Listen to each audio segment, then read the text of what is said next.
Right, hello there everyone, welcome back to James Redmond TV, welcome back to what is a Redmond roundup. It's been about 5 days, 6 days, been a while people. A lot's happened in these 5 or 6 days as well, which is absolutely mad. We've had injuries left, right and centre. We've now got international football, which is absolutely stupid and ridiculous. We've got news updates in this video. For those who know the Redmond roundup, you know how we do it on this channel. So for the news, make sure you skip about 1 minute into the future, but I'm just about to ramble for a second. Basically, for those who watch the Redmond roundup regularly, there's a few changes going on, but don't worry, not to the point where it's lazy and like it's crap. It's good. In fact, it's actually giving you more videos. So do you know the way I like to do the Redmond roundup? So I'll do news first, and then at the end of the video I'll answer your comments, and it can be anything. It can be about the club that you support. You know, you can ask me anything about Liverpool, the Premier League, the Champions League, any players around. You can do any of that, as long as it's unique, as long as it's topical. I love answering your questions, because believe me, some of them really get me brain thinking. And that's what I want to do on this channel. I want to get our brains thinking. So we're going to do the news videos daily. So every day there will be a news video about Liverpool. But it will be in the morning, so it'll be the first thing that you see. And then everything else from throughout the day. I've got a live stream plan that I want to do on this channel regularly, and then I've also got the one-off videos where I'll answer your comments, but in detail, because I do look at them and I think, I wish I could give that a better, more full answer. Does that make sense? And I feel like doing this will give me the chance to do so. So today, there will be no comments at the end of the video. There will only be news, but there will be individual videos answering your comments. So if you do want to be within a chance to be in a video, then by all means leave your comments down below. I really want to get you involved, because you are absolutely boss. Anyway, let's move into the news though, mates. That's what we do here on the Redmond roundup, you know what I mean? We have a little ramble, then we get into the news. Anyway, first off, well actually let me say what we're going to be talking about today, and then we'll get into it. We've got an update on Josephine Gomez. Obviously man's just got a knee injury, so I need to give you an update about that, because that's the talk of the club at the moment. Gini Wijnaldum and his contract situation at Liverpool, we're going to be talking about that. Schurrs and Giovanni Reina linked to Liverpool, two absolute wonder kid youngsters linked to the club. And then we've got two defenders that are in links with Liverpool that I'm going to be talking about as well. But then to round up the video, we'll be talking about the international duty, how players have been doing on there, and my opinions on what I think of the international friendlies being a thing right now. But first off, we have got the Joe Gomez injury update. For those who don't know, international break, Joe Gomez goes out. News comes out yesterday that he's in training. Someone's took him out, something's happened, and now he's injured. And it's actually bad, it's worse than what we think. Now the update is that he's going to be getting a scan. I don't know if it's with England. I think it's with England. The England medical staff will be looking at him, will be giving him a scan, and we'll be just assessing how long do we have to miss out on Joe Gomez. And not England, mate. Liverpool is the one that's going to be feeling this mostly. We have got, obviously, no Virgil van Dijk. We have got a packet of crisps in Joel Matip. Then we've got two young, inexperienced players in Rhys Williams and Nat Phillips. And people say, James, you're being too disrespectful to our two young centre-backs. I'm not being... I understand why you say I'm being disrespectful, but put it into perspective. Do you feel safe with what we've got? Joel Matip, who we don't know when he's next going to be not fit, because, let's be honest, he gets injured regularly. Can you rely on Matip being your first team centre-back? Don't know if you can. And I'm saying that, and I think he's a brilliant player, but it's known facts that his injuries are a problem. Nat Phillips, very experienced in the lower leagues, got football age, he's got football mentality and age wise, but when you put him next to Joe Gomez is more experienced, because even though they're the same age, Joe Gomez has played a longer, higher level of football. So Nat Phillips is still like a kid. Even though he's the same age as Joe Gomez, he's still like a kid in terms of the way he plays. He still needs to learn, and he might be very, very good, which I'm okay with, by the way. But I'm just saying right now as we speak, when we've got a bunch of fixtures coming up against however many teams until January, but then when it gets to January, we need to pull the trigger and go out and get someone, absolutely, because what we've got right now in them three isn't good enough. Yes, you can say, but James, Fabinho's back. But first off, you're losing the best defensive midfielder in the world, and then second off, even though I'm happy seeing Fabinho play centre-back, it's like, what happens when Matip goes out again, or what? We need a centre-back, people. People are trying to boycott a way around not getting a centre-back. We need one. Be all and end all is, there's no doubt about it. Now, I've heard rumours as well that Jordan Pickford could have been behind the Joe Gomez injury, apparently in training. It could have been Jordan Pickford. Nothing factual has came out about this. This is simply a rumour. I don't think this rumour is true, so I'm going to shut it down straight away. But if it is, and I know I don't do it, buts and maybes, only absolutes, but if it is true, then you have got to look into it. Because even though I'm sure the Virgil van Dijk injury weren't like pre-planned, I know he wouldn't have thought before the game, right, let me take out their best centre-back because that'll probably give us a chance of getting a point. If he did think that, brilliant, but I don't think that's what he done. I think that can happen in a game of football in the Premier League when it's one rival against another. But if it's happening in England training as well, then you really do have to look into it, mate. Like I said, I don't think it was Jordan Pickford, but I thought just in case that does come out being true, I'll give my opinion on that now. And then the last thing I've asked on this question before I move on to the next topic is who should we buy and who should Klopp and who should Klopp go and get? But also, do you think Klopp will be naive? Let me know in the comments down below. Let me know who's the number one priority that you think Liverpool need to go and get. What's the centre-back that you want to see us go and get? Is it a first teamer? Is it someone to just come in for now? And then second question to use in the comments. Do you think Klopp is just too naive? Because I think he could be. And I think he might actually... I can't believe I'm about to say this, but I think he might actually not even buy a centre-back. It could be a possibility. I don't see a world where that's definite.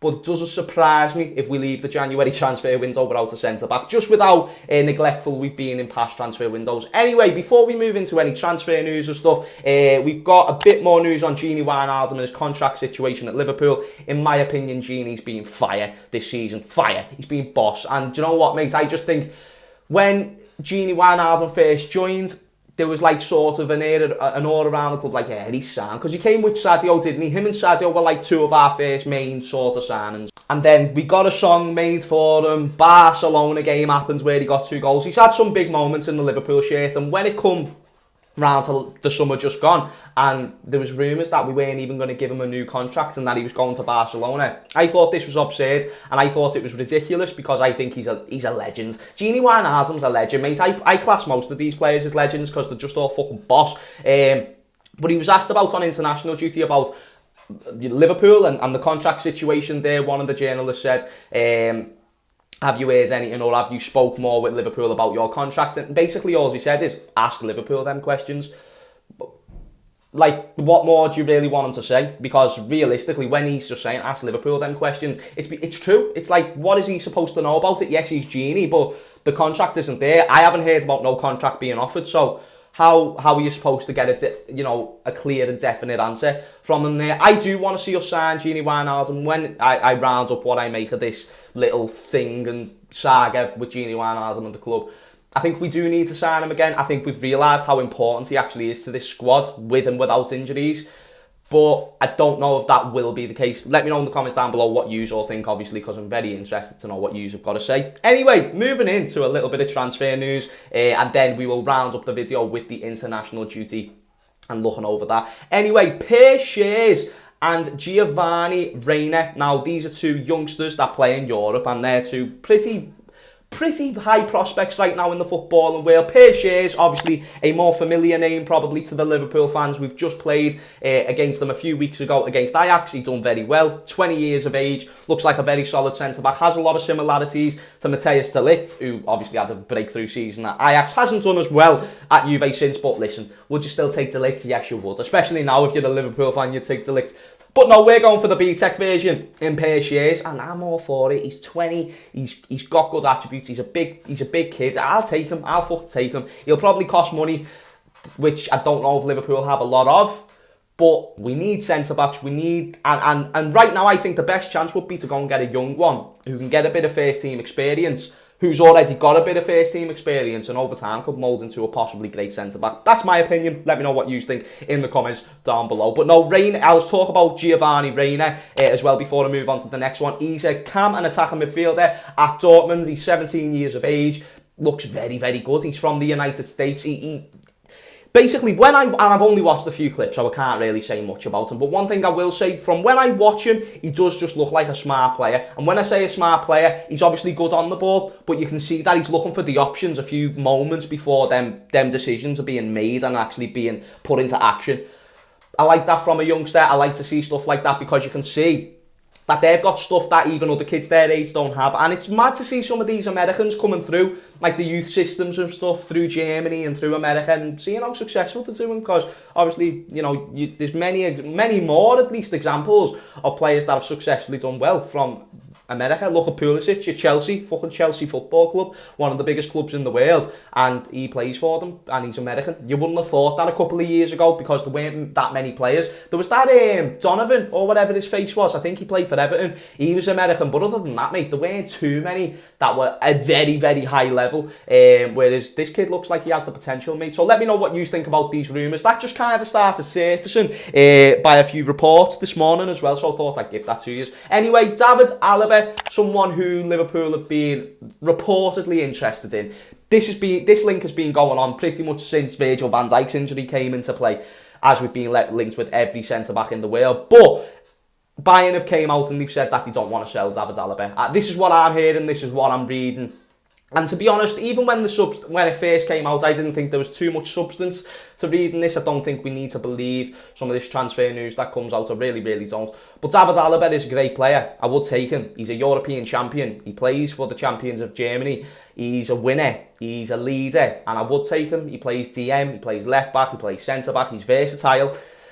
I would take that. I think we need as many versatile players in the squad right now as possible, because I think when you've got injuries in the squad, that's when versatile players shone through most, like James Milner, for example, who might need to be stepped in for Trent Alexander-Arnold in the non-too-distant future. So basically what I'm just saying there about David Alaba, people, is the rumours off. We're not going to get him. I knew that anyway, but now I'm basically just confirming that unless a U-turn happens in the next few days or up until January, then does not look like we are getting Alaba. And plus, Bayern Munich have said even if we do sell him, it's not going to be in January. So makes sense, because he does add a lot to their team. He's been there for a while. I understand why you're not just going to sell him for a low fee. So fair enough, mate. Good on you for sticking to your guns. But anyway, moving into the last part of the video and basically just rounding up how the Reds have done away on international duty. Before we do, let me just talk about my thoughts on players actually going on international duty. And someone said to me in the comments in yesterday's video, saying, James, if this thing with Joe Gomez never happened, then you wouldn't be complaining about all this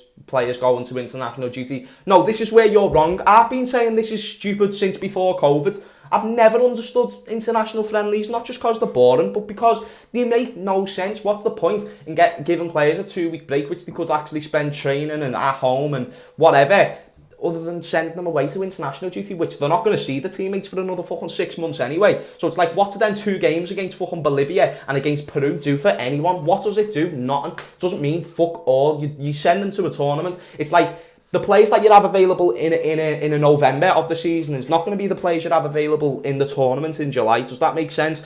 I don't get international friendlies. It's not just because Liverpool have been hard done by recently. I think we should have took the approach that Serie A clubs or some Serie A teams taken and just never sent anyone. That's my opinion. But let me know in the comments down below what you think. Anyway, bit more positive. Jorginho Wijnaldum captained the Netherlands as he played the first half to their 1-1 draw with Spain in Amsterdam. Sad.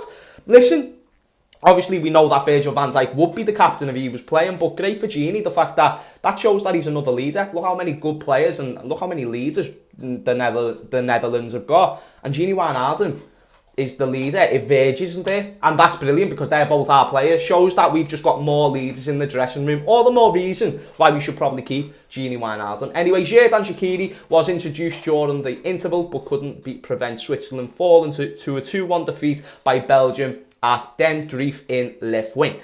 So yeah, Xherdan Shaqiri gets a few more minutes. Someone who's been doing well for Liverpool recently and someone who always tends to do well for this country. Got a few minutes there, good to see. Thankfully, he never got injured. Meanwhile, Diogo Jota played the final 60 minutes of Benfica's Estadio da Luz as Portugal recorded an emphatic 7-0 win over Andorra. That's brilliant, mate. Only the final 16 minutes, but, you know, at least, to be fair, that's what I prefer. Low game time, low effect, I don't really care. As long as you're doing well for Liverpool, which you are, Diogo, then that's all I care about. And then the last few bits of international news update.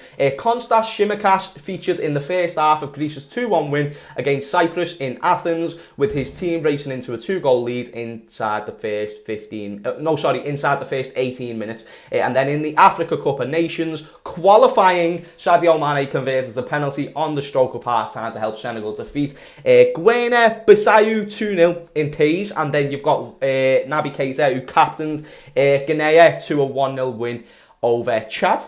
So there you go, some good victories there for the Liverpool players, some W's, but the biggest loss is obviously Joe Gomez getting injured on international duty, because that will be huge when he comes back. But people, that's all the news and updates, that's the transfer news, that's the international news. Round it up. If you did enjoy this video, please leave a like, please subscribe. Let me know what you think about the change in the dynamics of the Redmond Roundup. Are you happy with the fact I'm just going to be doing a news show every day in the morning, so you know when that's going to come out? And then just throughout the day, if someone's wrote a comment and it's interesting enough, then I'm just going to turn this camera on and start talking. That's basically how I want to do this channel from now on. So this will be the planned, scheduled upload that you can look forward to every day. But then, whatever comments you leave, that can make some spicy one-off video. So please do leave them in the comments down below. Thank you so much for supporting. You know it means the world. And yeah, I'll see you very soon. Leave a like, subscribe, and peace out.